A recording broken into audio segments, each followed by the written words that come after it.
ओम श्री गणेशाय नमः। मित्रों, आज इस वीडियो के माध्यम से हम बात करेंगे श्री रामचरितमानस लंका कांड से। ये प्रसंग लिया है मित्रों, और इस कांड से भाग 10 आप लोगों से साझा कर चुके हैं। आज भाग 11 साझा करेंगे। तो अपने पिछले वीडियो में हमने कथा जहाँ पे समाप्त की थी, उसी के आगे की कथा इस वीडियो के माध्यम से प्रारंभ करेंगे।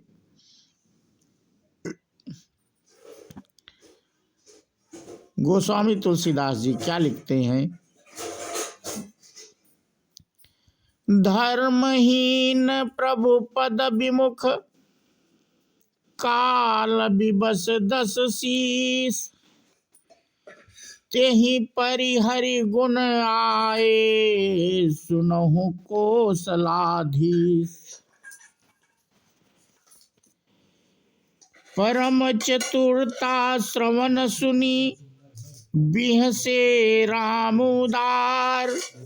समाचार पुनि सब कहे, गढ़ के बाल कुमार। भगवान श्री रामचंद्र जी अंगद से लंका में क्या हुआ उसके समाचार पूछते हैं। क्या 10 शीश, अंगद क्या कहते हैं? 10 शीश रावण धर्महीन प्रभु के पद से विमुख और काल के बस में है।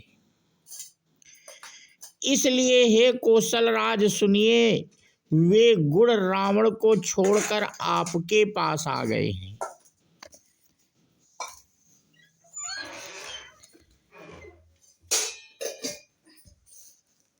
अंगद की परम चतुरता पूर्ण उक्ति कानों से सुनकर उदार श्री राम जी हंसने लगे। फिर बालपुत्र ने किले के लंका के सब समाचार कहे।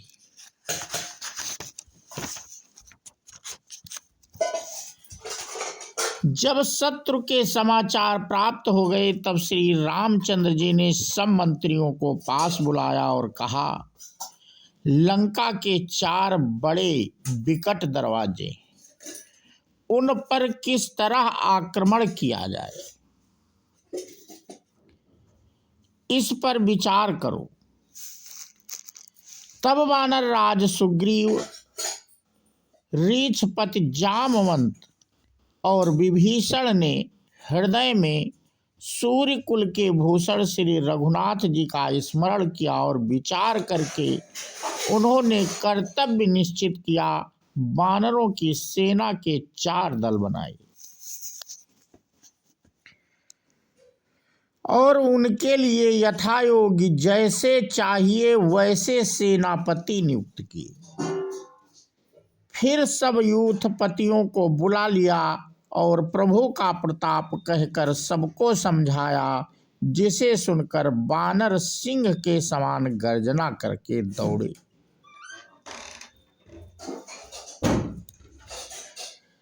वे हर्षित होकर श्री राम जी के चरणों में सिर नवाते हैं और पर्वतों के शिखर ले लेकर सब वीर दौड़ते हैं। कौशल राज श्री रघुवीर जी की जय हो पुकारते हुए भालू और बानर गरजते और ललकारते हैं। लंका को अत्यंत श्रेष्ठ अजेय किला जानते हुए भी वानर प्रभु श्री रामचंद्र जी के प्रताप से निडर होकर चले।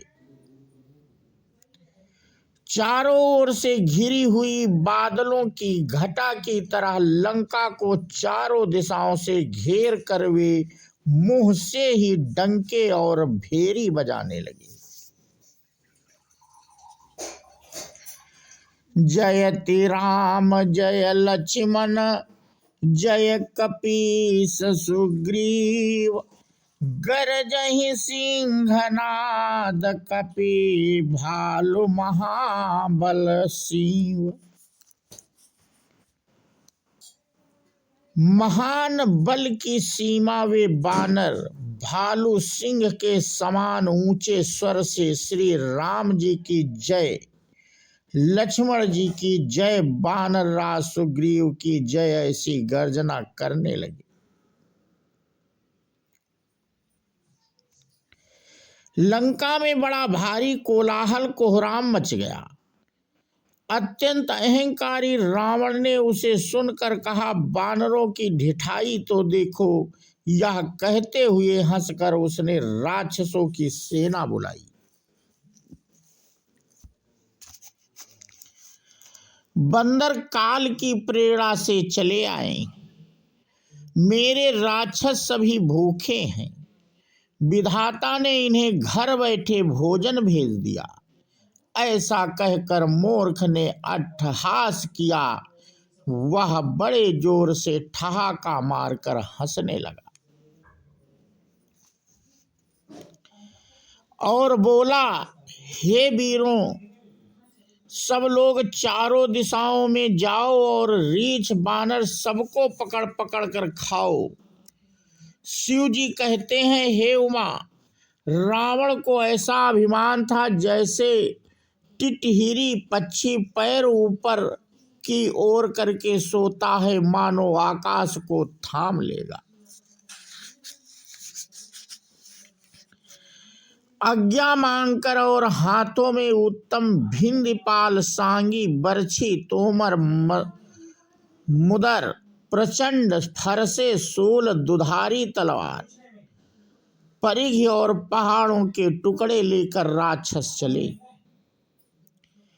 जैसे मूर्ख मांसाहारी पक्षी लाल पत्थरों का समूह देखकर उस पर टूट पड़ता है, पत्थरों पर लगने से चोंच टूटने का दुख उन्हें नहीं सूझता, वैसे ही ये बेसमझ राक्षस दौड़े।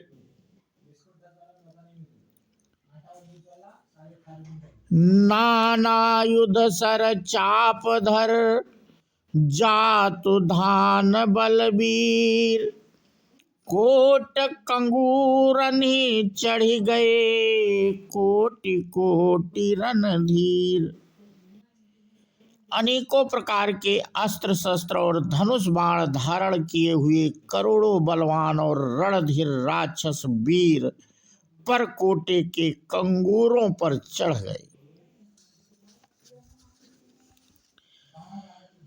वे परकोटे के कंगूरों पर कैसे शोभित हो रहे हैं, मानो सुमेरु के शिखरों पर बादल बैठे हों। जुझाऊ ढोल और डंके आदि बज रहे हैं, जिनकी ध्वनि सुनकर योद्धाओं के मन में लड़ने का चाव होता।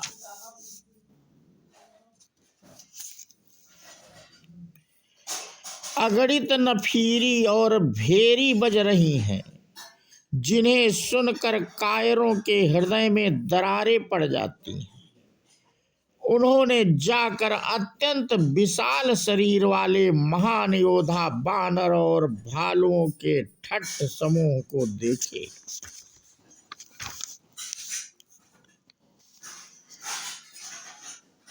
देखा कि वे रीछ बानर दौड़ते हैं, अवघट ऊंची नीची विकट घाटियों को कुछ नहीं गिनते, पकड़कर पहाड़ों को फेंक कर रास्ता बना लेते हैं।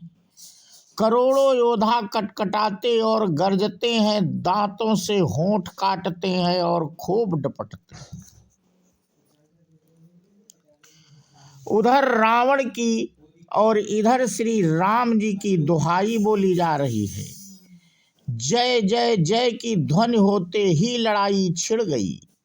राक्षस पहाड़ों के ढेर शिखरों को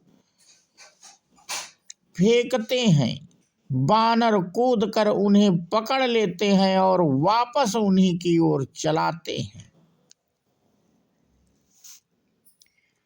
प्रचंड बानर और भालू पर्वतों के टुकड़े ले लेकर किले पर डालते हैं।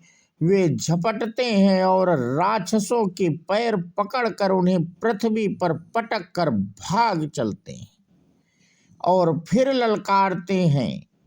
बहुत ही चंचल और बड़े तेजस्वी बानर भालू बड़ी फुर्ती से उछलकर किले पर चढ़ गए और जहां तहां महलों में घुसकर श्री राम जी का यश गाने लगे। एको एको निश्चर गही पुनि कप चले पराई।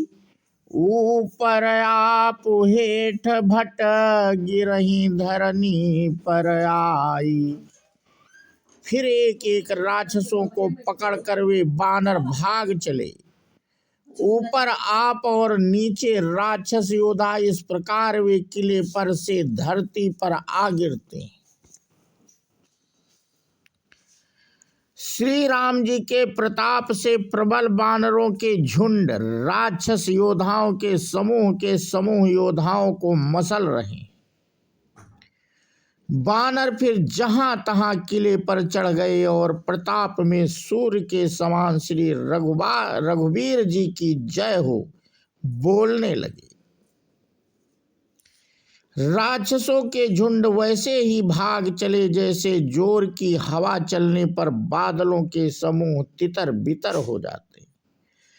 लंका नगरी में बड़ा भारी हाहाकार मच गया।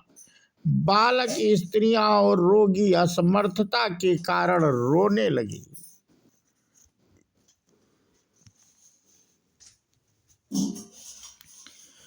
सब मिलकर रावण को गालियां देने लगे कि राज्य करते हुए इसने मृत्यु को बुला लिया। रावण ने जब अपनी सेना का विचलित होना कानों से सुना तब भागते हुए योद्धाओं को लौटा कर वह क्रोधित होकर बोला, मैं जिसे रण से पीठ देकर भागा हुआ और अपने कानों से सुनूंगा उसे स्वयं भयानक दुधारी तलवार से मारूंगा। मेरा सब कुछ खाया, भांति भांति के भोग किए और अब रणभूमि में प्राण प्यारे हो गए। रावण के उग्र कठोर वचन सुनकर सब वीर डर गए और लज्जित होकर क्रोध करके युद्ध के लिए लौट चले। रण में शत्रु के सम्मुख युद्ध करते हुए मरने में ही वीर की शोभा है, यह सोचकर तब उन्होंने प्राणों का लोभ छोड़ दिया।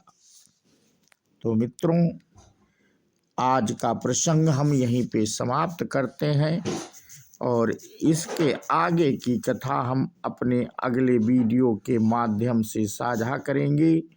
बोलो सियावर रामचंद्र की जय, हनुमान जी की जय। जय हिंद, जय भारत, वंदे मातरम।